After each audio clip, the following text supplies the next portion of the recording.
إن الحمد لله نحمده ونستعينه ونستغفره ونعوذ بالله من شرور أنفسنا ومن سيئات أعمالنا من يهده الله فلا مضل له ومن يضلل فلا هادي له وأشهد أن لا إله إلا الله وحده لا شريك له وأشهد أن محمدًا عبده ورسوله يا أيها الذين آمنوا اتقوا الله حق تقاته ولا تموتن إلا وأنتم مسلمون يا أيها الناس اتقوا ربكم الذي خلقكم من نفس واحدة وخلق منها زوجها وبث منهما رجالا كثيرا ونساء واتقوا الله الذي تساءلون به والأرحام إن الله كان عليكم رقيبا يا أيها الذين آمنوا اتقوا الله وقولوا قولا سديدا يصلح لكم أعمالكم ويغفر لكم ذنوبكم ومن يطع الله ورسوله فقد فاز فوزا عظيما أما بعد فإن أصدق الكلام كلام الله وخير الهدي هدي محمد صلى الله عليه وسلم وشر الأمور محدثاتها وكل محدثة بدعة وكل بدعة ضلالة وكل ضلالة في النار أعوذ بالله من الشيطان الرجيم بسم الله الرحمن الرحيم أم حسبتم أن تدخلوا الجنة ولما يأتكم مثل الذين خلوا من قبلكم مستهم البأساء والضراء وزلزلوا حتى يقول الرسول والذين آمنوا معه متى نصر الله ألا إن نصر الله قریب۔ اللہ تعالیٰ نے ہم انسانوں کے ساتھ اس دنیا میں ایک خاص قسم کا معاملہ رکھا ہے، اور اس معاملے کی نوعیت یہ ہے کہ ہمیں اختیار بھی دیا گیا ہے، اور اس اختیار میں آزمائش کا پہلو بھی داخل ہے۔ وَنَبْلُوكُمْ بِالشَّرِّ وَالْخَيْرِ فِتْنَةً، ہم تمہیں آزماتے رہیں گے، اچھائیوں سے بھی، خیر سے بھی، اور شر سے بھی، آفتوں، مصیبتوں اور بلاؤں سے بھی۔ ان آزمائشوں سے گزرنے کے بعد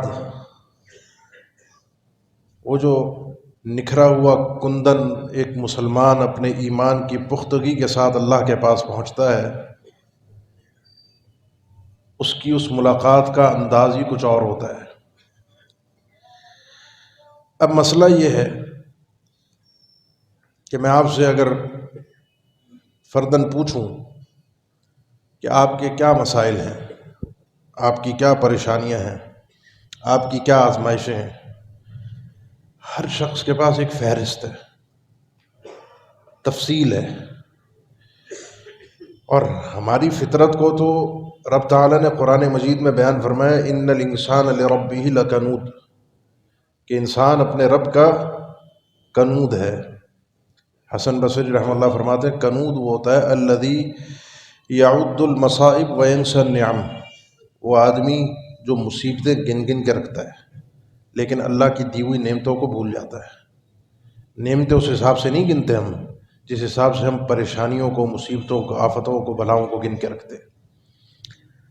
ہر شخص کی ایک اپنی داستان ہے پریشانیوں کی، ہر شخص کی، میری بھی ہے، آپ کی بھی ہے، اور اللہ جانتا ہے۔ کافی لوگ آ کے اپنے مسائل جب ذکر کرتے ہیں اپنے مسئلوں کے حل کے لیے، تو لگتا ہے کہ اللہ نے کوئی خاص کرم اور فضل کیا ہوا ہے کہ ہماری پریشانیاں اور مصیبتیں تو کوئی ہے ہی نہیں۔ جب آپ کسی دوسرے کو، کسی پریشان کو، کسی آفت زدہ کو دیکھتے ہیں تو احساس ہوتا ہے کہ اللہ کی ہم پر کتنی نعمتیں ہیں۔ اب ذرا سا اللہ کا جو قانون ابتلا ہے، آزمائش کا قانون ہے، اس کو ذرا سا سمجھیے۔ اللہ آزماتا ضرور ہے، اور اس کا ایک عجیب معاملہ ہے اللہ کا۔ عجیب سے مراد جس کو ہم کہتے ہیں نرالا، خوبصورت، ہٹ کے، اور وہ انداز یہ ہے رب تعالیٰ کا کہ جس سے جتنی محبت کرتا ہے اس کو اتنا ہی آزماتا ہے۔ جامع ترمذی کی حدیث ہے، اشد الناس بلاء الانبیاء، اللہ جن کو سب سے زیادہ پریشانیوں میں، مصیبتوں میں، آزمائشوں میں مبتلا کرتا ہے وہ اللہ کے سب سے مقرب بندے انبیاء ہوتے ہیں۔ اللہ کے سب سے مقرب بندے خلیل جناب محمد الرسول اللہ صلی اللہ تعالیٰ علیہ وسلم، ان کی زندگی کو ذرا ابتدا سے، آغاز سے انتہا تک ذرا دیکھیے۔ نبوت ملنے کے بعد تو حالات ہی بدل گئے، نبوت ملنے سے پہلے بھی، عطائے نبوت سے پہلے بھی آپ صلی اللہ علیہ وسلم کی زندگی میں کوئی شخص، کوئی انسان آپ کے قریب نہیں آ سکا۔ الم یجد کا یتیما فآویٰ، پیدائش ہی آپ کی یتیمی کی حالت میں ہوئی تھی، تھوڑے عرصے بعد والدہ بھی رخصت ہو گئی، آپ کی پرورش کی ذمہ داری دادا کے پاس گئی، وہ بھی چلے گئے، اس کے بعد چچا کے پاس، کچھ عرصے بعد شادی کی عمر کو پہنچے، شادی ہوئی، اور جب نبوت ملی تو پھر تو آپ جانتے ہیں حالات ہی بدل گئے۔ وہ علاقہ آپ کو چھوڑنا پڑا جہاں آپ نے اپنی زندگی کے 53 سال گزارے تھے، جہاں آپ کا بچپن بھی گزرا، جوانی بھی گزری۔ وہ علاقہ ان لوگوں نے اللہ کے دین کی خاطر چھوڑنے پر مجبور کر دیا۔ نہ گھر رہا، نہ گھر والے رہے، نہ کوئی جائیداد رہی، نہ دنیا کی کوئی اور چیز رہی۔ اسی چیز کے ساتھ اللہ کے نبی صلی اللہ علیہ وسلم نکل کے گئے۔ آپ کے اوپر جادو بھی کیا گیا، آپ کو زہر بھی دیا گیا۔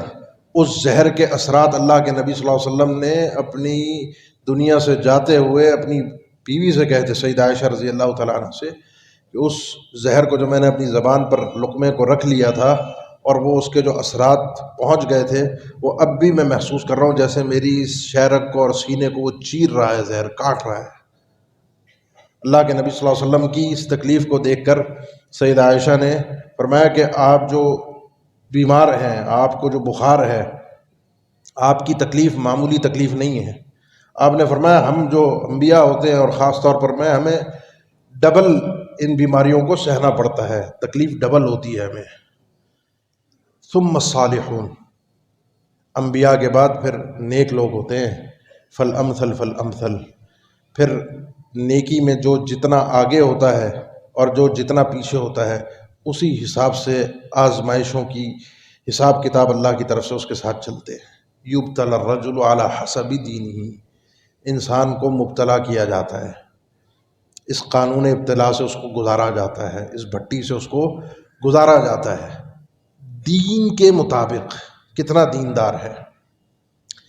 یہ باتیں جو میں کر رہا ہوں بھی آگے چل کر ایک نقطہ صرف آپ کو سمجھانا ہے کہ دین کے مطابق آزمائشیں آتی ہیں۔ جو اللہ کا جتنا قریبی ہوتا ہے اللہ اس کو اتنا ہی زیادہ آزماتا ہے، وہ اتنا ہی زیادہ پریشان رہتا ہے، وہ اتنا ہی زیادہ مصیبتوں میں گھرا رہتا ہے۔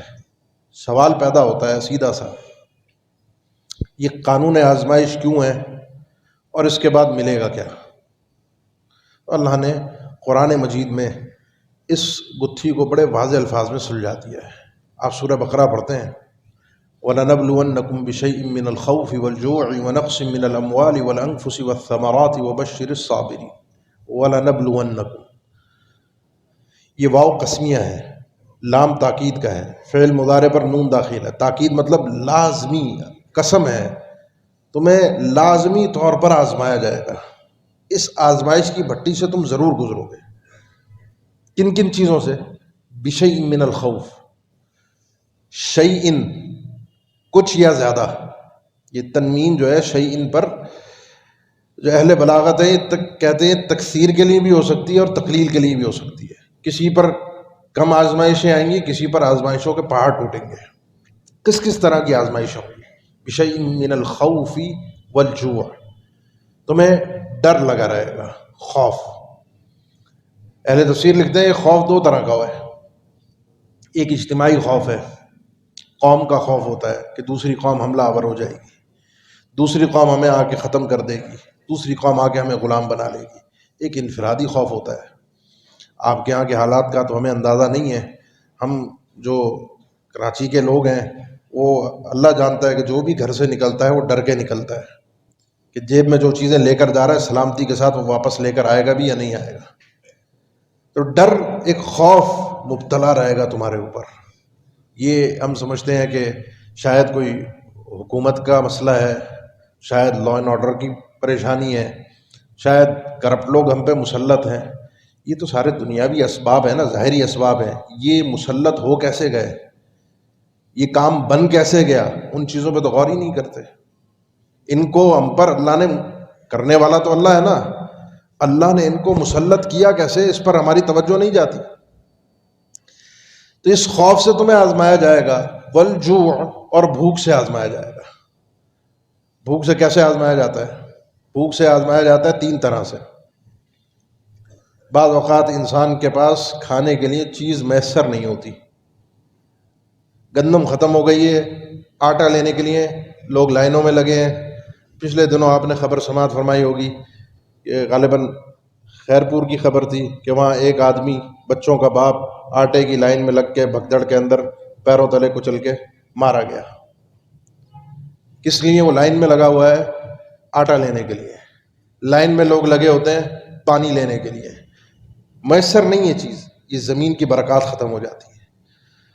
یا پھر میسر تو ہوتی ہے چیز، وافر تو ہوتی ہے، مارکیٹ میں موجود تو ہوتی ہے، میری جیب میں مال نہیں ہوتا، خریدنے کی صلاحیت اور طاقت نہیں ہوتی کہ میں اس چیز کو خرید کے استعمال کر سکوں. بعض اوقات یہ دونوں چیزیں ہوتی ہیں، جیب میں مال بھی وافر ہوتا ہے، چیز دستیاب بھی ہوتی ہے، لیکن مجھے طبیب نے کہا ہوتا ہے کہ اگر یہ کھایا، یہ چیز کھائی، یہ غذا کھائی تو تمہاری صحت کو نقصان پہنچے گا، لہٰذا تم یہ چیز نہیں کھا سکتے. موجود ہے، نعمت آپ کے سامنے ہے، آپ نہیں کھا سکتے. وَلَنَبْلُوَنَّكُمْ بِشَيْءٍ مِّنَ الْخَوْفِ وَالْجُوعِ وَنَقْصٍ مِّنَ الْأَمْوَالِ وَالْأَنفُسِ وَالثَّمَرَاتِ. اور مال کی کمی ہوگی، ثمرات کی کمی ہوگی، یہ زمین سے پھل نکلنا کم ہو جائیں گے. یہ اللہ کی عطا ہوتی ہے. آپ کے ابھی چند ماہ پہلے کی بات ہے، لوگوں کی تیار فصلیں کھڑی تھیں، چند دنوں کی بارش تھی اور آپ کے پاس کے سارے علاقے ڈوب گئے. وہ سارا اناج، وہ سارا پھل، وہ ساری تیار فصلیں جو آپ نے اور میں نے غذائیں کھانی تھیں، مارکیٹ میں ہمیں دستیاب ہونی تھیں، وہ سب ضائع ہو گئیں. وَنَقْصٍ مِّنَ الْأَمْوَالِ وَالْأَنفُسِ وَالثَّمَرَاتِ. آپ کے نفسوں سے آپ کو آزمایا جائے گا، آپ کے نفسوں میں کمی کی جائے گی، بیماریوں کے ساتھ، آپ کی اولاد کے ساتھ. ان ساری آزمائشوں سے آپ کو گزرنا پڑے گا لازمی طور پر، جس طرح کا دین ہوگا. یہ آزمائشیں آپ کی زندگی میں آپ محسوس کر سکتے ہیں، آپ کے گھر بار میں، آپ کے کاروبار میں، آپ کی ملک کی معیشت جس تباہی کے دہانے پر کھڑی ہے، اور اللہ سے جنگ کے لیے ہم ابھی بھی وہی سودی قرضوں کی لائن میں لگے ہوئے ہیں. کہیں میں نے نہیں دیکھا، چاہے وہ سیلاب ہو، سیلاب کے بعد کی صورتحال ہو، چاہے ہمارے ملک کی مجموعی صورتحال ہو، کہیں نظر نہیں آتا کہ کہیں انسان کو یہ سمجھ میں آئے کہ غلطی کہاں ہو رہی ہے اور اس چیزوں کا سدھار کہاں سے ملے گا، یہ چیزیں سنبھلیں گی کہاں سے، حل کہاں سے ہوں گی.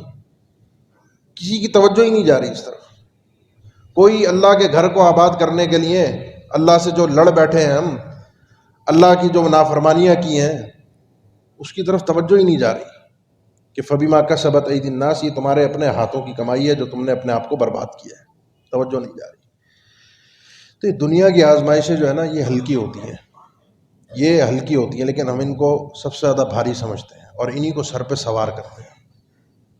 یہ ہلکی ہوتی ہیں، ان کو ہم سر پہ سوار کرتے ہیں، ان کی وجہ سے پریشان رہتے ہیں، کیونکہ عام طور پہ ہمارا ہم اور غم، سوچ اور پریشانی، یہ دنیا کے محور میں ہی گھوم رہی ہوتی ہے.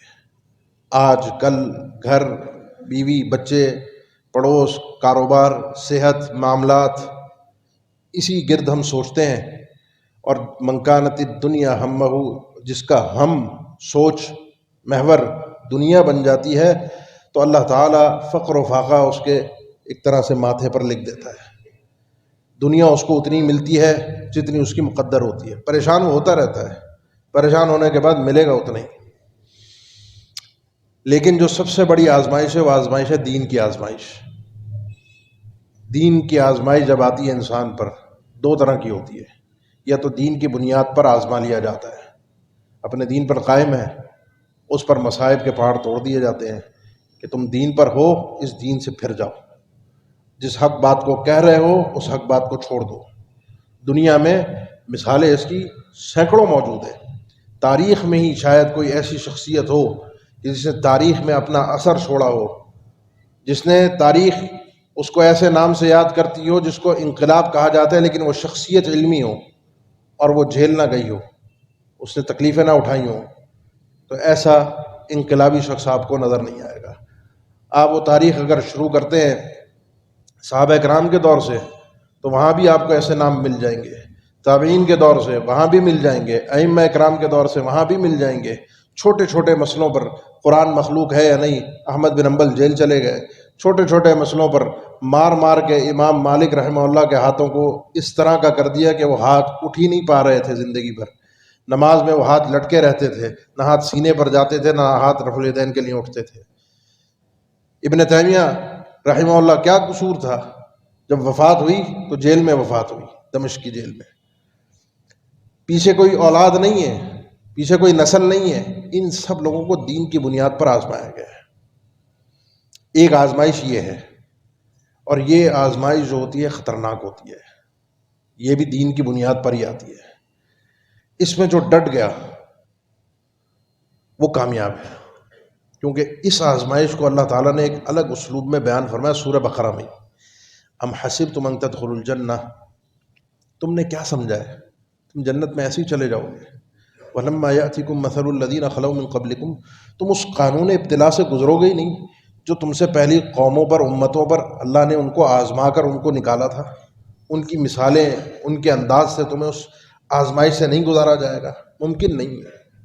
خباب بن ارت فرماتے ہیں رضی اللہ تعالیٰ عنہ، اللہ کے نبی صلی اللہ علیہ وسلم بیت اللہ کے سائے میں بیٹھے تھے، ہم آپ کے پاس پہنچے، شکونا، ہم سب نے ایک طرح کا ایک شکایت شکوہ تھا ہمارا کہ اللہ کے نبی ظلم بہت بڑھ گیا ہے مشرکین کا، تکلیفیں بہت ہو گئی ہیں، کوئی حل ہو، کوئی اللہ کی مدد ہو، کیا ہم حق پر نہیں ہیں؟ کیا ہم دین پر نہیں ہیں؟ کہ ہمارا دشمن مشرک بیت اللہ پر قابض ہے اور یہی ہم پر ظلم ڈھا رہا ہے، اور ہم اللہ والے ہو کر ظلم سہ بھی رہے۔ آپ صلی اللہ علیہ وسلم نے فرمایا کہ تم سے پہلی جو امتیں تھیں ان کے لیے تو دینداروں کے لیے گڑھے کھودے گئے، خندقیں کھودی گئیں، اور اس کو خندق کے کنارے پر کھڑا کر کے آرے سے جسم کے 2 ٹکڑے کر دیے جاتے تھے، لوہے کی کنگیاں لا کر ان کے جسم میں داخل کر کے گوشت کو ہڈیوں سے جدا کر دیا جاتا تھا، زندہ آدمی کا، لیکن ان میں سے کوئی شخص بھی ایسا نہیں تھا کہ وہ اپنے اس دین سے پیچھے ہٹاؤ۔ لیکن آپ صلی اللہ علیہ وسلم نے اس موقع پر ایک خوشخبری سنائی کہ یہ ابتلا کا جو قانون ہے یہ چلتا ہے، اس سے گزرنا پڑتا ہے، اس کے بعد یہ ختم ہوتا ہے، اور جب ختم ہوتا ہے تو اس کے بعد جو دور شروع ہوتا ہے وہ بڑا سنہرا ہوتا ہے۔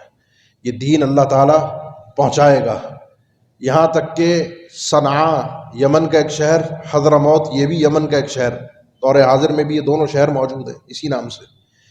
یہاں سے ایک راکب چلے گا، ایک سوار چلے گا، مومن ہوگا، مسلمان ہوگا، اور اس کو کوئی ہاتھ تک نہیں لگا سکے گا، کوئی ڈر اور خوف نہیں ہوگا اس کو۔ یہ دین وہاں تک پہنچے گا، یہ ضمانت بھی دی آپ نے، یہ خوشخبری بھی دی کہ یہ دین پورے عرب پر قائم ہوگا، اور اتنا امن و امان ہوگا مومنوں اور مسلمانوں کے لیے تمہاری تکلیفوں کی بنیاد پر۔ وَلَمَّا يَأْتِكُم مَّثَلُ الَّذِينَ خَلَوْا مِن قَبْلِكُم، تم پر وہ آزمائشیں آئی نہیں ہیں ابھی۔ مَسَّتْهُمُ الْبَأْسَاءُ وَالضَّرَّاءُ وَزُلْزِلُوا، ان کو تو بأسا ضراء، بأس کہتے ہیں شدت کی بھوک کو، شدت کی بھوک، ضراء جسمانی تکلیفیں اور اذیتیں، وزلزلوا جھنجھوڑ دیا گیا۔ اس پہ علم لکھتے ہیں یہ کوئی زمینی زلزلہ نہیں، یہ وجودی زلزلہ ہے کہ ان کے وجود کو ہلا کے رکھ دیا گیا۔ کتنا ہلایا، کتنی تکلیف آئی، کتنی پریشانی آئی۔ حتی یقول الرسول والذین آمنوا معہ، یہاں تک کہ رسول بھی اور اہل ایمان بھی کہہ اٹھے متی نصر اللہ، اللہ کی مدد کب آئے گی۔ اہل تفسیر لکھتے ہیں، مفسرین اس مقام پہ لکھتے ہیں، یہ جو جملہ ہے نا متی نصر اللہ، یہ اللہ کے قانون آزمائش کی انتہا کو بیان کرتا ہے۔ قانون آزمائش کی انتہا یہ ہے کہ جب انسان سارے اسباب سے نا امید ہو جاتا ہے، یہ ہوتا ہے نا، جیل چلے گئے، پریشانی میں ہیں، یہاں سے مسئلہ حل کر لیں گے، وہاں سے ادھار لے لیں گے، یہ اس وکیل کے ذریعے، اس جج کے ذریعے، اس تعلق واسطے کے.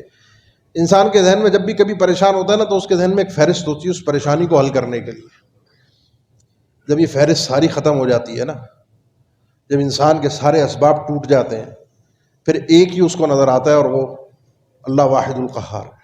کہ کوئی مسئلہ حل نہیں کر سکتا، کوئی بگڑی نہیں بنا سکتا، کوئی اس مشکل میں کام نہیں آ سکتا، کوئی اس پریشانی کو حل نہیں کر سکتا اللہ کے علاوہ. پھر جب وہ کہتا ہے متى نصر اللہ، پھر اللہ کی طرف سے جواب آتا ہے الا ان نصر اللہ قریب، اللہ کی مدد بہت قریب ہے. یہ ہے اللہ کا قانون ابتلا. آپ اور میں اس سے گزر رہے ہوتے ہیں اپنے اپنے دین کے مطابق.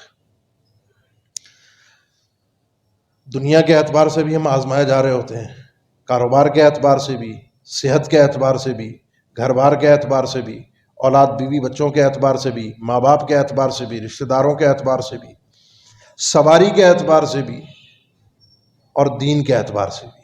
یہ آزمائش چلتی رہتی ہے، چلتی رہتی ہے. نکلنے کا راستہ کیا ہے؟ اس آزمائش سے نکلنے کا راستہ کیا ہے؟ اہل علم ذکر کرتے ہیں 4 راستے ہیں. پہلا راستہ قرآن مجید نے ہی خود بیان کیا سورہ بقرہ کے اندر ہی، وَنَقْصٍ مِّنَ الْأَمْوَالِ وَالْأَنفُسِ وَالثَّمَرَاتِ وَبَشِّرِ الصَّابِرِينَ. اے اللہ کے نبی، اس قانون آزمائش کے بعد آپ خوشخبری سنا دیجئے صابرین کو. صابر کون ہوتا ہے؟ صبر کی تعریف کہتے ہیں حبس النفس بما یجزع، جزع فزع، اپنے آپ کو کوسنا، برا بلا کہنا، کسی دوسرے کو سنا دینا. انسان اپنے آپ کو کنٹرول، اس کو کہتے ہیں غصہ پی جانا، کنٹرول کر گیا. یہ ہے صبر. صبر کیسے ہوگا؟ الذین اذا اصابتهم مصیبہ، کہ جب بھی کوئی پریشانی مصیبت پہنچتی ہے، وہ دین سے تعلق رکھتی ہو، دنیا سے تعلق رکھتی ہو، تو مصیبت پہنچنے کے ساتھ ہی ان کی زبان پر جملہ جاری ہوتا ہے انا للہ و انا الیہ راجعون. انا للہ ربوبیت کا اقرار ہے، پیدا ہی اللہ نے کیا ہے، ملکیت ہی اللہ کی ہے، بادشاہت ہی اس کی ہے. وَإِنَّا إِلَيْهِ رَاجِعُونَ، اپنے جزا کا، اپنے ثواب کا بھی یقین ہے کہ پلٹ کے بھی رب کی طرف ہی جانا ہے، وہاں سے انشاءاللہ اس کا اجر بھی ہمیں ملنا ہے. پیدا اللہ نے کیا، مفت میں سب چیزیں دیں، صحیح سلامت پیدا ہوئے نا. یہ جو آپ کے وجود میں جو کچھ فٹ ہے، اس کی قیمت معلوم کیجئے مارکیٹ میں کیا ہے. ایک آنکھ کی، کان کی، دانتوں کی صفائی کی، دانتوں میں کیڑا آ جائے پھر کیا ہوتا ہے. یہ سر کے بال ہو گئے، شہرگ ہو گئی، نیچے آگے اوپر پیچھے. آپ یہ ذرا حساب و کتاب ذرا جوڑیے اپنے اس وجود کا. مفت میں دیا اللہ نے، احسان کیا ہے. کچھ بچے پیدا ہوتے ہیں نا، نقص ہوتا ہے، کسی بچے میں نقص ہو جاتا ہے، کسی کے ساتھ کوئی مسئلہ ہے. ہمارے ایک واقف تھے، ان کی بچی پیدا ہوئی تو ان کا بچی کا اوپر جو منہ کے اندر کا تالو ہے وہ تھا ہی نہیں، یہ حصہ اوپر کا، ناک اور منہ ایک ہی تھے. بچی دودھ پی نہیں سکتی، وہ ناک سانس کی نالی میں جا رہا ہے. آپ کا میرا یہ حصہ ہے نا، میں اور آپ کس بنیاد پر لے کر آئے ہیں، کتنے پیسے خرچ کیے تھے. وَالَّذِي يُصَوِّرُكُمْ فِي الْأَرْحَامِ كَيْفَ يَشَاءُ، وہ آپ کو اور مجھے تخلیق کر رہا تھا وہ رب تعالی، تو اسی نے ہمیں ہمارے ماؤں کے پیٹوں کے اندر، رحموں کے اندر، اس نے خوبصورت ڈیزائن کے ساتھ لقد خلقنا الانسان فی احسن تقویم، ٹھیک ہے نا. ہمیں اخرجکم من بطون امہاتکم، تمہیں تمہارے ہی ماؤں کے پیٹ سے صحیح سلامت وہ لے کر آ گیا دنیا کے اندر. صحیح مفت میں دی نا. پھر کوئی چیز خراب ہوتی گئی، کوئی بیماری آتی گئی، کوئی مسئلہ آتا گیا، علاج بھی ہے، علاج کروا بھی رہے ہیں، نہ بھی ہو، مدار یہ ہے وبشر الصابرین. جب مفت میں ملا تو تھوڑی سی تکلیف. انا للہ، دیا تو اللہ نہیں ہے نا، ملکیت تو اللہ کی ہے. وَإِنَّا إِلَيْهِ رَاجِعُونَ، صبر کر لیا تو آگے اللہ کی طرف سے اجر ہی اجر ہے. اگر بھڑ گئے اللہ سے، لڑ گئے اللہ سے، اللہ کی شکایتیں شکوے لے کر دنیا کے سامنے بھاگتے پھرے، یہ حرام ہے. جزا کرنا، لیس منا من ضرب الخدود وشق الجیوب ودعا بدعوى الجاہلیہ، مصیبت کے وقت اپنے آپ کو مارنا، پیٹنا، کوسنا اور اللہ کی شکایتیں لے کر لوگوں کے سامنے جانا، یہ ہے ہی نہیں، قبول ہی نہیں ہے. اب ایک سوال پیدا ہوتا ہے، صبر کب تک کرنا ہے اور کتنا کرنا ہے؟ 1 دن کا صبر ہوتا ہے، 2 دن کا صبر ہوتا ہے، 4 دن کا ہوتا ہے.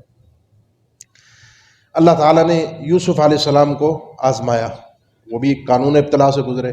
پہلے ان کو دنیا سے آزمایا عزیز مصر کی بیوی کے ذریعے سے. دیکھیں یہ وہ آزمائش تھی جس کو آپ کہیں دین کی سلامتی کی آزمائش، جس کو اللہ نے بڑے عجیب اسلوب میں بیان کیا. کوئی نہیں تھا، گناہ ہو بھی سکتا تھا، کوئی مسئلے والی بات نہیں تھی دنیا کے اعتبار سے، لیکن مسئلہ ایک تھا اور وہ تھا انی اخاف اللہ. اس امتحان سے نکلے، اور جب انسان اللہ کا پکا ہوتا ہے نا، اللہ سے دوستی سچی ہوتی ہے، تعلق مضبوط ہوتا ہے، تو اللہ آزمائش کے بعد آزمائش ڈالتا ہے، آزمائش کے بعد چھوڑتا نہیں ہے، نکھار کر دیتا ہے، خالص محبت اپنے لیے کرواتا ہے. جیتے اس جنگ میں، اپنے دین کے اس ابتلا میں آزمائش میں کامیاب ہوئے، اللہ نے جیل میں ڈلوا دیا. غلطی بھی نہیں، قصور بھی نہیں. ہم بھی یہی کہتے ہیں نا کہ ہم دیندار ہوتے ہوئے پریشان ہیں،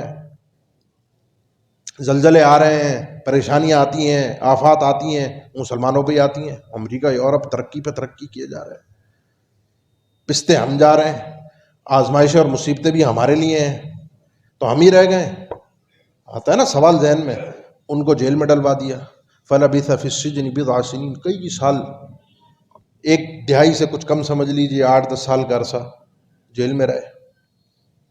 لیکن اس کے بعد اس جیل سے کہاں پہنچے، یہ سمجھنے کی بات ہے. یعقوب علیہ السلام انہی کے والد تھے. کئی دہائیوں پر یہ بھائیوں نے، انہی کے بیٹوں نے لے جا کے کنویں میں پھینک دیا. باپ کو پتا تھا یوسف علیہ السلام مرے نہیں، وہ خواب دیکھا ہے. زندگی بھر انتظار کرتے رہے. وَابْيَضَّتْ عَيْنَاهُ مِنَ الْحُزْنِ فَهُوَ كَظِيمٌ، اس غم میں رو کے. اور یہ بات بھی یہاں سمجھ لیجیے مسئلہ، کہ رونا صبر کے منافی نہیں ہوتا. انسان کی آنکھ سے آنسوں کا جاری ہو جانا یہ صبر کے خلاف نہیں ہے. اللہ کے نبی صلی اللہ علیہ وسلم کے بھی آنکھوں سے آنسو جاری ہو گئے تھے جب آپ نے اپنے بیٹے کو اپنی گود میں اٹھایا ہوا تھا، اس کی سانسیں اکھڑ رہی تھیں. وَإِنَّ عَلَىٰ فِرَاقِكَ يَا إِبْرَاهِيمُ لَمَحْزُونُونَ، ہمیں تمہاری جدائی کا غم بھی ہے. إِنَّ الْعَيْنَ لَتَدْمَعُ وَالْقَلْبَ يَحْزُنُ، آنکھوں سے آنسو بھی جاری ہیں، دل میں غم بھی ہے. یہ آنسو کا جاری ہونا صبر کے منافی نہیں ہوتا ہے نا. یہ کب تک، دہائیوں تک چلا، رو رو کے آنکھیں سفید ہو گئیں. اب اس کے بعد جب ان سے بچوں نے کہا کہ ساری زندگی قالوا تاللہ تفتأ تذکر یوسف حتی تکون حرضا وتکون من الہالکین، ساری زندگی یوسف کو یاد کرتے رہو گے، سالوں سال بیت گئے، پتہ نہیں زندہ ہے، مر گیا، کہاں گیا. انہوں نے کہا انما اشکو بثی وحزنی الی اللہ. یہ بس جملہ آپ کو سمجھانا تھا. میرا شکایت کرنا، میرا شکوہ، میرا مسئلہ بیان کرنا، میرا اپنا غم، اپنا دکھڑا، اپنا مسئلہ، اپنی پریشانی میں تمہیں نہیں بتا رہا، میں اللہ کو بتا رہا ہوں. انما اشکو بثی وحزنی الی اللہ وَأَعْلَمُ مِنَ اللَّهِ مَا لَا تَعْلَمُونَ، اور اللہ کی طرف سے مجھے وہ علم عطا ہے جو تمہارے پاس نہیں ہے. یہ ہوتا ہے صبر. اِنَّا لِلَّهِ وَإِنَّا إِلَيْهِ رَاجِعُونَ. انسان اللہ کے سامنے بیٹھ جائے، اللہ کے سامنے اپنا مسئلہ بیان کرے، اللہ کے سامنے اپنی تکلیف کو اللہ کو بیان کرے، اللہ کو بتائے. پتہ ہے اس کو، وہ جانتا ہے، آپ سے اور مجھ سے سننا چاہتا ہے، یہ اقرار دیکھنا چاہتا ہے. اِنَّا لِلَّهِ وَإِنَّا إِلَيْهِ رَاجِعُونَ. آپ کو آخری حد تک آزمانا چاہتا ہے، تاکہ آپ جب اس آزمائش کی بھٹی سے نکل کر آئے تو پھر جو آپ کو ملنا ہے وہ آپ کی سمجھ سے باہر ہے، وہ آپ کو ابھی سمجھ میں نہیں آ رہا. تو پہلا مرحلہ صبر کا تھا 4 میں سے. دوسرا بھی آپ نے سن لیا، جزا فضا کا، چیخنا چلانا، انکار کرنا، اللہ کے خلاف چلے جانا، یا اپنی مصیبت کے حل کے لیے حرام راستے اور حرام ذریعے، حرام طریقوں میں انسان پڑ جائے. جادو میں مبتلا ہے، نظر میں مبتلا ہے، سحر میں مبتلا ہے، علاج کے 20 طریقے مارکیٹ میں موجود ہیں. کوئی آپ کو تعویذ بھی دے دے گا، کوئی آپ کا مسئلہ جادو کے ذریعے سے ہی حل کر دے گا. حل ہو بھی جاتے ہیں لوگوں کے، لیکن حکم الہی سے ہوتے ہیں. لیکن اس کے بعد 2 طریقے اور ہیں. ان میں سے پہلا طریقہ ہے، ان 2 کے بعد جب آزمائش میں انسان مبتلا ہوتا ہے تو ایک راستہ، ایک مقام ہے، یا ایک نوعیت ہوتی ہے رضا کی. یہ صبر سے آگے کا مرحلہ ہے. رضا کہتے ہیں انسان مطمئن ہے، انسان مطمئن. صبر میں تو روکنا پڑتا ہے نا، کنٹرول ہے، کنٹرول نہیں، مطمئن ہے. جیسے نارمل حالات میں ہوتا ہے، کوئی اچھی چیز پر ہو جاتا ہے مطمئن، وہ مطمئن ہے، نارمل ہے. اللہ کے نبی صلی اللہ علیہ وسلم نے فرمایا کہ جب انسان کو اللہ تعالیٰ اس قانون ابتدا سے گزارتا ہے، اس آزمائش کی بھٹی سے گزارتا ہے، اس کے بعد فمن رضی فلہ الرضا ومن سخط فلہ السخط، جو اللہ سے راضی ہوتا ہے اللہ اس سے راضی ہو جاتا ہے۔ اس آزمائش کے قانون سے گزرنے کے بعد آزمائشوں میں لیکن راضی ہے، مطمئن ہے، اللہ اس سے راضی ہے۔ وہ اللہ سے ناراض ہے، اللہ اس سے ناراض ہے۔ ہم اللہ سے ناراض ہیں، اللہ سے راضی ہیں، ہم خود فیصلہ کر سکتے ہیں۔ آخری چوتھا مرتبہ ہوتا ہے، اور وہ ہوتا ہے مصیبتوں پر، آزمائشوں پر شکر ادا کرنے کا۔ یہ بڑا کم لوگوں کو نصیب ہوتا ہے۔ شکر کا مطلب کیا ہے؟ وہ اپنی اس مصیبت کو نعمت سمجھتا ہے، وہ اپنی اس مصیبت کو نعمت سمجھتا ہے۔ الحمدللہ، جامع ترمذی کی حدیث ہے نا، اللہ تعالیٰ نے پوچھا فرشتوں سے، ماذا قال عبدی اذا قبضتم ثمرۃ فؤادہ، جب تم اس کے جگر کا ٹکڑا نوچ کر لائے تھے تو میرے بندے نے کیا کہا تھا؟ جس کے بچے کو، نومولود بچے کو، اس کی روح کو قبض کر لیا گیا، بچے سے بڑی محبت تھی، آپ کی بھی اولادیں ہیں، اس کے بچے کو تم نے لے آئے، دنیا سے وہ رخصت ہو گیا، کیا کہا اس نے؟ حمیدہ کا واسترجع، اللہ تیری تعریف کی۔ حمیدہ الحمدللہ، اور الحمدللہ شکر پر کہا جاتا ہے۔ کھانے کے بعد نعمت نصیب ہوتی ہے تو پڑھتے ہیں نا الحمدللہ۔ واسترجع، اور اس نے انا للہ و انا الیہ راجعون پڑھا تھا۔ اللہ نے فرمایا جاؤ اس کا جنت میں خاص محل تیار کرو، ابنوا لعبدی بیتا فی الجنہ وسموہ بیت الحمد، اس کا خاص محل ایک جنت میں تیار ہو، جس کا خاص نام رکھو بیت الحمد، یہ تعریف کرنے والے کا گھر ہے۔ اس نے آزمائش میں، اس تکلیف میں صبر نہیں کیا، راضی نہیں رہا، بلکہ شکر کیا۔ یہ وہ مقام ہے جو اس کو جی لیتا ہے، جو اس مقام پر پہنچ جاتا ہے، جو اس مقام اور مرتبے کو سمجھ جاتا ہے، وہ آدمی اس قانون ابتلا سے گزرنے کے بعد کس مقام کو پہنچتا ہے، یہ انسان کی سمجھ میں بات نہیں آتی۔ اب بس مختصراً آخر میں کیا ہے، ان آزمائشوں سے ہم گزر رہے ہیں، ان تکلیفوں سے گزر رہے ہیں، شکوے بھی ہیں، شکایتیں بھی ہیں، مسئلے بھی ہیں، پریشانیاں بھی ہیں، بیماریاں بھی ہیں، آفتیں بھی ہیں، مصیبتیں بھی ہیں، اجتماعی بھی ہیں، انفرادی بھی ہیں۔ یہ سلسلہ چلتا رہتا ہے، یہ سلسلہ ما یزال البلاء، یہ بلائیں، ابتلائیں، فی مؤمن و مؤمنۃ، ایک مومن مرد ایک مومن عورت کے ساتھ یہ بلائیں، مصیبتیں، پریشانیاں، ابتلاءات کا قانون چلتا رہتا ہے۔ فی نفسہ و مالہ و ولدہ، اس کو اس کے نفس کے ساتھ، اس کی جان میں، اس کی صحت میں آزماتا ہے اللہ، اس کی اولاد میں اس کو آزماتا ہے، اس کے مال میں اس کو آزماتا ہے۔ یہ سب چیزیں کم ہوتی رہتی ہیں۔ ہوتا کیا ہے؟ حتی یلقى اللہ، یہاں تک کہ اس قانون ابتدا سے نکل کر بارگاہ الہی میں پہنچ جاتا ہے۔ اینڈ تو مرنا ہی ہے نا۔ جو عالی شان محلات میں رہا ہو، جو دنیا کا امیر ترین آدمی بن کے رہا ہو، اس نے بھی مرنا ہے، اس سے بھی اللہ کی ملاقات ہے۔ اللہ کے پاس جب یہ آدمی پہنچتا ہے، اس کے صحیفے میں ما علیہ من خطیہ، کوئی گناہ باقی نہیں بچتا۔ یہ ابتلاء کا قانون جو ہے، یہ آزمائش کی بھٹی سے گزرنے کے بعد، میں نے شروع میں ایک لفظ کہا تھا، اس کندن کی طرح صاف ستھرا ہو کے ایک مومن اللہ کے پاس پہنچتا ہے، ملاقات کرتا ہے۔ یہ اس قانون آزمائش کا فائدہ ہے، اگر کسی کو سمجھ میں آ جائے۔ ان مصیبتوں کو برا مت سمجھیے، اللہ کے ہر فیصلے میں، ہر کام میں خیر ہے، بھلائی ہے، عافیت ہے، جس کو ہم سمجھ نہیں پاتے۔ ہم تو سمجھتے ہیں کہ موسیٰ علیہ السلام اور خضر علیہ السلام کشتی میں بیٹھے، اور خضر علیہ السلام نے جب کشتی کو خراب کر دیا تو خراب ہو گئی، کاروبار میں نقصان ہو گیا، لیکن وہ نقصان نہیں تھا، وہ اللہ کی طرف سے خیر تھی، ایک بڑی مصیبت سے۔ وَأَمَّا السَّفِينَةُ فَكَانَتْ لِمَسَاكِينَ يَعْمَلُونَ فِي الْبَحْرِ فَأَرَادُوا أَن يَعِيبَهَا وَكَانَ وَرَاءَهُم مَلِكٌ يَأْخُذُ كُلَّ سَفِينَةٍ غَصْبًا، بادشاہ ہے، اس کو شوق چڑھا ہوا ہے آج کل خوبصورت کشتیوں کو قبضے میں لینے کا۔ کشتی غریبوں کی ہے، دریا پار کراتے ہیں، روزگار ان کا ہے، خراب میں نے کر دیا ہے، وہ آئے گا، خراب کشتی دیکھے گا، چھوڑ کے چلا جائے گا، غریبوں کا روزگار چلتا رہے گا۔ یہ جب چھوٹی چھوٹی مصیبتیں، پریشانی آتی ہیں، ہم تو چھوٹی سوچ کے لوگ ہوتے ہیں۔ انسان کو وما اوتیتم من العلم الا قلیلا، علم ہی تھوڑا دیا گیا ہے، پتہ ہی نہیں ہے، ہمیں تو سوچ ہی نہیں ہے، ہماری سوچ تو بڑی محدود ہے، آگے کے فوائد تو ہمیں نظر ہی نہیں آتے۔ اور اس سے بڑھ کر کیا فائدہ ہوگا؟ مسند احمد کی حدیث ہے، شیخ البانی رحمہ اللہ نے اسے حسن قرار دیا ہے، کہ کل قیامت کے دن جب یہ اہل عافیت، اہل بلا کو ثواب ملتا ہوا دیکھیں گے، تو یود اہل العافیتی حین یعطا اہل البلاء الثواب، ان کی خواہش ہوگی جو دنیا میں سکون کی، ٹھاٹ باٹ کی زندگی، عافیت سلامتی کی مزیدار زندگی بغیر تکلیف اور پریشانی کے گزار کر آیا ہوگا، وہ دنیا کے اس تکلیفوں میں پریشانیوں میں مبتلا ہوتا ہوا انسان کو کل قیامت کے میدان میں کھڑا دیکھے گا، اور جب اسے اجر و ثواب ملتا ہوا دیکھے گا، جب اسے اجر و ثواب ملتا ہوا دیکھے گا، تو وہ اللہ سے خواہش کرے گا کہ کاش دنیا کے اندر مجھے کینچی کے ساتھ میرے وجود کو کاٹ دیا جاتا، مجھے اتنی تکلیفیں جسم کو میرے وجود کو دنیا میں دی جاتی تو آج مجھے بھی یہ صلہ مل جاتا۔ کیوں؟ انما یوفی الصابرون اجرهم بغیر حساب، جو اپنے آپ کو روک گیا، جو صبر کر گیا، اس کا حساب جو ہے، اس کا جو اجر ہے وہ بے حساب ہو جاتا ہے، اس کا کھاتا ایسا ہوتا ہے کہ پھر وہ پتہ نہیں چلتا کہ آگے ملے گا کیا۔ پھر آپ صلی اللہ علیہ وسلم نے یوں بھی فرمایا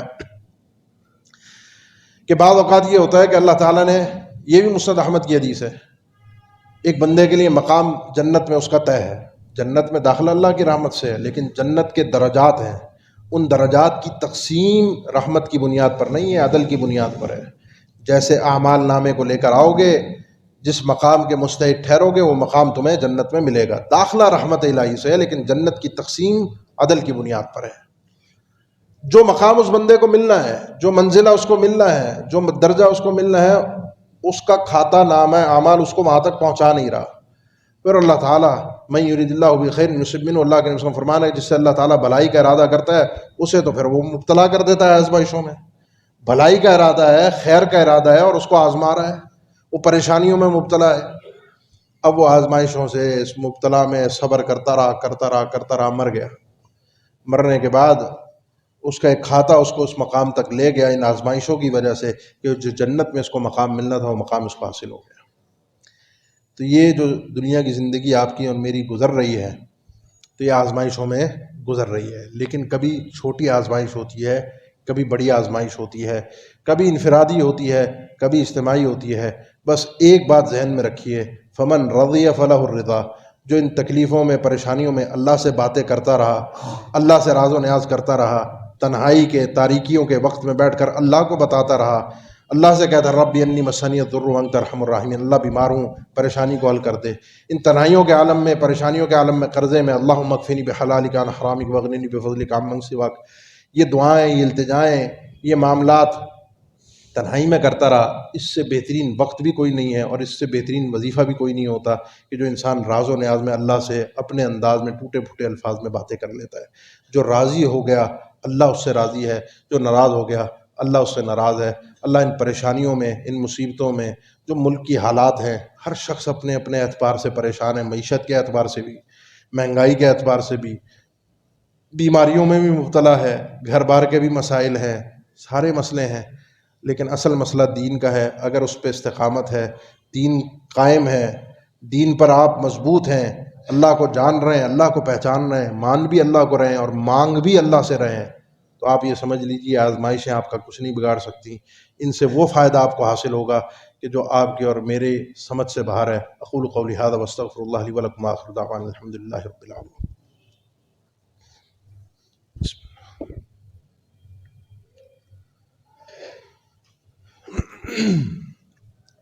الحمد للہ علی احسانہ والشکر لہ علی توفیقہ وامتنانہ، واشہد ان لا الہ الا اللہ وحدہ لا شریک لہ تعظیما لشأنہ، واشہد ان محمدا عبدہ ورسولہ الداعی الی رضوانہ، صلی اللہ علیہ وعلی آلہ واصحابہ واخوانہ وسلم تسلیما کثیرا، اما بعد۔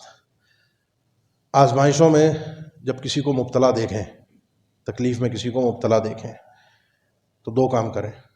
الحمدللہ الذی عافانی مما ابتلاک بہ وفضلنی علی کثیر ممن خلق تفضیلا، جو یہ دعا پڑھ لیتا ہے مبتلا کو دیکھ کر، اللہ اس ابتلا سے اس آدمی کو محفوظ کر دیتا ہے۔ دوسری چیز ہے کہ اللہ تعالیٰ آزمائشیں بعض اوقات دیتا ہے کسی دوسرے کو ہمیں سمجھانے کے لیے۔ ابھی کچھ دن پہلے، 3 سے 4 دن پہلے کی بات ہے، آپ سب نے خبروں میں دیکھا ہوگا، سماعت فرمایا ہوگا، ترکی، شام، لبنان کے احوال کو۔ منٹوں کا معاملہ تھا، ذرا سی زمین ہلی ہے اور لوگوں کی زندگیاں ہل گئیں، تہس نہس ہو گیا، سب کچھ ختم ہو گیا، برباد ہو گیا۔ زمین تو میرے اور آپ کے پیروں کے نیچے بھی ہے، بیٹھے ہیں نا بھی اسی زمین پر، اسی عمارت کے اندر مسجد کی، اب آپ اپنے گھروں میں بھی عمارت کے اندر ہی رہتے ہیں، یہ عمارت صحیح سالم کھڑی ہے، ان کی نہیں کھڑی رہی، ان کی زمین ذرا سی ہل گئی، آپ کی اور میری زمین نہیں ہل رہی۔ آپ اور میں سمجھتے ہیں کہ پتہ نہیں ہم کو اللہ کے لاڈلے اور چہیتے ہیں، اللہ کے خم پہ تو نہیں آنا ہے زلزلہ، ہم تو اس ڈیفالٹ پٹی سے بہت دور ہیں، وہ تو انہی کی پٹی ہے، جو زمین کی پلیٹیں ہیں وہ خطرناک ہیں، یہاں کی نہیں ہیں، زلزلے وہاں آتے ہیں، عذاب وہاں آتے ہیں، یہاں نہیں آئیں گے۔ یہ اگر سوچ ہے، پہلی تو یہ بات ذہن میں رکھیں کہ اللہ وہ ہے جس نے زمین کو ابتدان بھی بنایا تھا، الم نجعل الارض مہادا، بچھا دیا ہے اس کو، اللہ الذی جعل لکم الارض قرارا، اس زمین کو قرار بنایا، یہاں ٹھہر سکتے ہیں، آپ رہ سکتے ہیں، یہ نعمت الہی ہے، عطا الہی ہے۔ احساس ادراک تو شعور میں تو رہتا ہی نہیں ہے، میں اپنی بات کر رہا ہوں، کسی اور کی کیا بات کروں۔ کبھی زمین پہ چلتے پھرتے آتے جاتے احساس ہوتا ہو کہ یہ اللہ نے کس خوبصورت، سنا اللہ الذی اتقن کل شیء، کس خوبصورت انداز میں اس کو بنایا ہے، کس خوبصورت انداز میں اس کو ہمارے لیے بچھا دیا ہے، کس خوبصورت انداز میں اس کو ہموار کر کیا ہے، لیکن لمحے بھر میں چاہے تو ہلا بھی دیتا ہے۔ یہ چھوٹے چھوٹے جھٹکے آتے ہیں۔ سیدنا عبداللہ ابن مسعود کے زمانے میں کوفہ میں زلزلہ آیا، عمر ابن عبدالعزیز رحمہ اللہ کے دور میں ایک زلزلہ آیا، ان دونوں کے الفاظ یہی تھے کہ ان اللہ یعاتبکم، یہ اللہ کی طرف سے ایک پیغام ہے، ایک اللہ تمہیں ایک ڈانٹ کا ایک انداز ہے، سمجھانے کا انداز ہے، سمجھ جاؤ سمجھ جاؤ۔ کس سے پہلے؟ یا ایھا الناس اتقوا ربکم ان زلزلۃ الساعۃ شیء عظیم، آج وہ ہمارے بھائی مبتلا ہیں آزمائش میں، گھر گر گئے۔ آپ نے مناظر دیکھے ہوں گے، باپ اپنی بچے کا ہاتھ پکڑ کے بیٹھا رہا گھنٹوں تک، وہ ملبے تلے بچہ دبا ہوا ہے، ایک بچہ ملبے کے اندر ہے، باپ نیچے سے کلمے کی تلقین کر رہا ہے کہ کلمہ پڑھ لو، پتہ نہیں کب اس دنیا سے رخصت ہو جاؤ۔ یہ وہ منظر ہے جس کو ہم کہہ دیتے ہیں قیامت کا منظر۔ قیامت کا منظر یہ نہیں ہوگا، قیامت کا منظر ان زلزلۃ الساعۃ شیء عظیم، جب قیامت کا زلزلہ آئے گا نا، وہ چیز ہی اور ہوگا۔ وہ چیز کیا ہوگی؟ وہ تو نوعیت ہی اور ہوگی۔ یوم ترونها تذهل كل مرضعة عما ارضعت وتضع كل ذات حمل حملها وترى الناس سکارى وما هم بسکارى ولكن عذاب الله شدید۔ اس دن تم دیکھو گے، آج تو باپ نے بچے کا ہاتھ پکڑا ہوا ہے، ماں اپنے اولاد کو ڈھونڈتی پھر رہی ہے ملبے کے اندر، بچے اپنے ماں باپ کے لیے چیختے چلاتے پھر رہے ہیں۔ اس دن دودھ پلانے والی ماں اپنے بچے کو چھوڑ بیٹھے گی، غافل ہو جائے گی، کہاں گیا بچہ پتہ نہیں۔ اور ماں اور بیٹے کا، ماں اور بچے کا سب سے گہرا تعلق محبت کا، شفقت کا، مودت کا اسی وقت ہوتا ہے جس وقت وہ دودھ پلانے والی ہوتی ہے اپنے بچے کو۔ وہ جو شفقت اس وقت ہوتی ہے وہ زندگی کے کسی اور دور میں نہیں پائی جاتی۔ جس عورت کے وجود میں حمل ہوگا، وہ حمل اس شدت زلزلے کی وجہ سے ایسے ہی ساقط ہو جائے گا۔ یوم یجعل الولدان شیبا، وہ ایسا زلزلہ ہوگا، ایسی کیفیت ہوگی، اس دن بچے اس شدت ہول سے ان کے وجود کے اندر ایسا کرنٹ دوڑے گا کہ ان کے بال سفید ہو جائیں گے بچوں کے۔ تو یہ زلزلہ اس ایک زلزلے وہ صرف سمجھا رہا ہے کہ اس نے آنا ہی آنا ہے، ایسا نہیں ہے کہ وہ آج چلیں یہ ادھر آ گیا، ورنہ وہ بھونچال جو ہے، اذا رجت الارض رجا، اذا رجت الارض رجا کلا اذا دکت الارض دکا دکا، یہ ساری زمین اس کو سب کو ہلایا جائے گا۔ یوم ترجف الراجفہ تتبعها الرادفہ، اس پوری زمین کو جھنجھوڑا جائے گا، پھر پہاڑوں کے، سمندر کے، آسمانوں کے سب احوال اللہ نے قرآن مجید میں ذکر فرمائے ہیں، نقشہ ہی بدل جائے گا۔ اس وقت کیا چیز کام آئے گی؟ صرف اللہ تعالیٰ سے تعلق۔ یہ جھٹکا جو ادھر آیا ہے، اللہ ان کے لیے آسانیاں پیدا فرما دے، اللہ ان کے اس غم میں، ان کے لیے مشکلات میں سے نکلنے کا راستہ فراہم فرما دے، اور ان کو صبر، ہمت اور توفیق عطا فرما دے، اور ہمیں بھی سمجھنے کی توفیق عطا فرمائے۔